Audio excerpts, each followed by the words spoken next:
Good morning, everybody. Happy Thursday. I'm very lucky to be joined by Ryan Grimm this morning. Sagar is dealing with some personal things. Always nice to see you. Best to Sagar. Yes, indeed. We got a little lefty takeover here. So Ryan does a good job playing the part of the devil's advocate, though. Yes, that's right. I'm going to be Sagar's advocate. All right, so lots to get to this morning, as per usual. We've got the White House press secretary not really walking back, but I guess somewhat trying to soften Trump's comments with regard to Gaza. Interesting response there, both from Democrats and also kind of a mixed response for Republicans in terms of Trump's idea of, hey, let's just go ahead with the full-scale invasion, theft, and ethnic cleansing. Remember when Trump promised to make America great again? Well, fast forward to today, and it looks like he's turned the country into a global punchline instead. From planes nearly colliding to his latest business venture in selling bulletproof glasses, our orange-hued friend has certainly kept himself busy. Busy making a mess, that is. But don't just take my word for it. Let's dive headfirst into the whirlwind of chaos that is Trump's America, where the only thing dropping faster than his approval ratings is the nation's reputation. Buckle up, folks, because this ride is bumpier than Trump's comb-over on a windy day. Before we jump into the madness, here's a small request. If you enjoy this show and what we do here, please consider hitting that subscribe button. It's a simple, free way to support our content and ensure that we can keep bringing you the latest political absurdities straight to your screen. Now, back to the chaos. It seems that Trump is at it again, and this time, he's truly outdone himself. Across the country, protests are growing in size as more and more Americans voice their frustrations with the state of the nation. Meanwhile, in Seattle, air traffic controllers had their hands full as two planes came dangerously close to colliding on the runway. A terrifying near disaster, right? So, what was Trump doing while air traffic controllers scrambled to prevent a catastrophe? Selling bulletproof glasses on his social media platform. That's right, bulletproof glasses, because clearly what America needs most in this moment of crisis is overpriced eyewear. Picture this. While airline officials were dealing with a real-life game of Tetris on the tarmac, Trump was busy convincing his followers that their biggest concern should be protecting their eyes. From what exactly? The truth? Trump's team is touting these glasses as the next revolutionary product, claiming they'll make your face great again. But let's be real. These glasses aren't protecting anyone from anything, except maybe common sense. The only thing getting a boost from this gimmick is Trump's bank account. It's as if he's running a late-night infomercial rather than a political campaign. While air traffic controllers were frantically working to prevent a disaster, Trump was probably somewhere perfecting his best Billy Mays impression. But wait, there's more. Order now, and we'll throw in a MAGA hat that doubles as a tinfoil hat. Perfect for blocking out those pesky facts.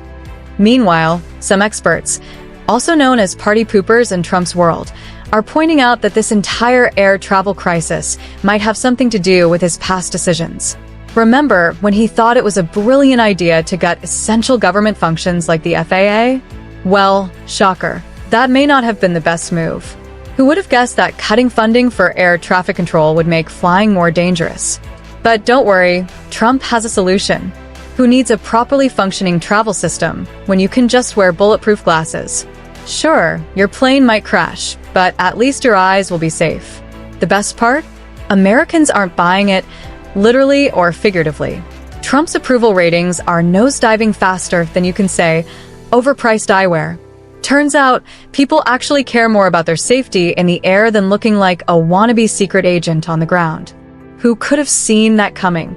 Well, maybe someone wearing actual glasses and not Trump's gimmicky bulletproof ones. But wait, there's more. If you thought selling bulletproof glasses was Trump's biggest scam of the week, think again. This time, he's setting his sights on Grandma's piggy bank. That's right, Trump is back with another brilliant plan, and this time, it involves gutting Social Security. Remember when he swore up and down that he'd protect Social Security? Turns out, his definition of protect is about as reliable as a campaign promise on a cocktail napkin. Trump is bringing back his old budget buddy, Russ Vought, a guy with a long history of trying to put Social Security on a crash diet. It's like hiring a fox to guard the henhouse, except this fox is wearing a MAGA hat and trying to convince the chickens that starving is actually a good thing. Now, you might be thinking, but didn't Trump promise he'd never touch Social Security? Well, surprise, surprise, our liar-in-chief has been fibbing again.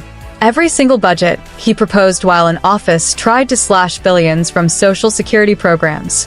It's almost like he thinks the word protect means take a giant bite out of. And here's the real kicker. The very people who once adored him the most are now leading the charge against him. Seniors, who were once some of Trump's most loyal supporters, are realizing that his so-called necessary reforms are about as helpful as a screen door on a submarine. And boy, are they mad. Retirement communities are turning into hotbeds of protest. Imagine mobility scooter rallies, picket signs held up by arthritic hands, and more angry seniors than you'd find at a post office on the day Social Security checks arrive. It's like the Golden Girls meets law resistance, and Trump is playing the role of the cartoonish villain. Trump's team is scrambling to spin this disaster, but their efforts are about as successful as a one-legged man in a butt-kicking contest. They're trying to frame these cuts as streamlining and efficiency, but seniors aren't buying it. These are people who have lived through decades of political nonsense.